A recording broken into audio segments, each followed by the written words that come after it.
छपरी आहेत तुझे मित्र, काय त्यांच्या बरोबर फिरत असतो? खरंच छपरी आहेत.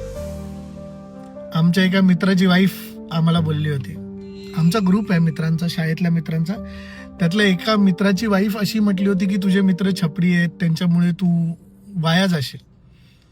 वय वर्ष 35शीतले हवे. एक जण इंजिनियर आहे, एक जण स्वतःचा बिझनेस रन करतो, मी स्वतः गव्हर्नमेंट जॉबला आहे, तरी सुद्धा त्याची वाईफ आम्हाला काय बोलली? छपरी. आम्ही काही नाही बोललो, त्याच्याजवळ बोलली होती, तो सॉरी बोलला आम्हाला, सगळं झालं. काही वर्ष ते बाहेरगावी राहत आहेत. का? त्याचं कारण आहे की त्यांना स्वप्न बघितली त्यांनी खूप मोठं होण्याची. तिचंही स्वप्न होतं बाहेर देशात जाऊन राहायचं खूप मोठं, आणि त्यात चुकीचं काहीच नाहीये. दोघंही बाहेर गेले, बाहेर राहत आहेत.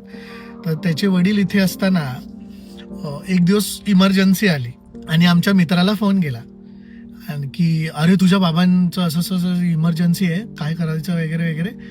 तर मग त्याची वाईफ पण घाबरली. ती म्हटली अरे काय झालं बाबांना, काय झालं?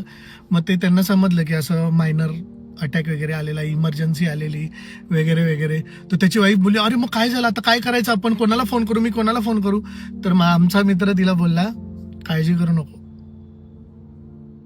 माझे छपरी मित्र आहेत माझ्या बापासोबत.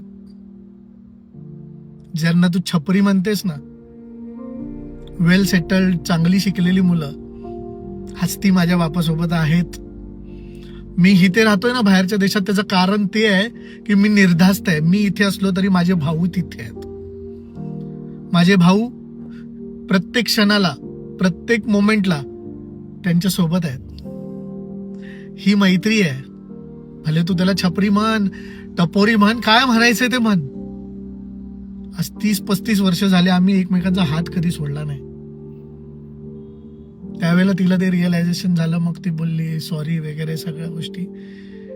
पण एक गोष्ट सांगू का, तुम्हा महिलांना, मुलींना खास करून हात जोडून सांगतो, एक पुरुष म्हणून सांगतो, एक मुलगा म्हणून सांगतो, आम्ही आहे ना वयाच्या प्रत्येक टप्प्यामध्ये खूप काही भोगत असतो जे आम्हाला बोलता येत नाही. आणि सगळ्यात महत्वाचं काय माहितीये, आम्हाला शिकवलं हे जातं की तुम्ही बोलायचं नाही, तुम्ही कमजोर दिसाल, तुम्ही रडायचं नाही, तुम्ही कमजोर दिसाल. आमचं माहेर आहे ना, आमचे मित्र आहेत, त्यांच्या जवळ रडतो आम्ही, त्यांच्या जवळ मन हलकं करतो. ते आमचा जीव असतात. म्हणून त्यांच्याकडे जाताना ना तुम्ही हा विचार करा की ह्या माणसाला आपण माहेरी जाण्यापासून रोखतोय, त्याच्यावर बंधन घालतोय.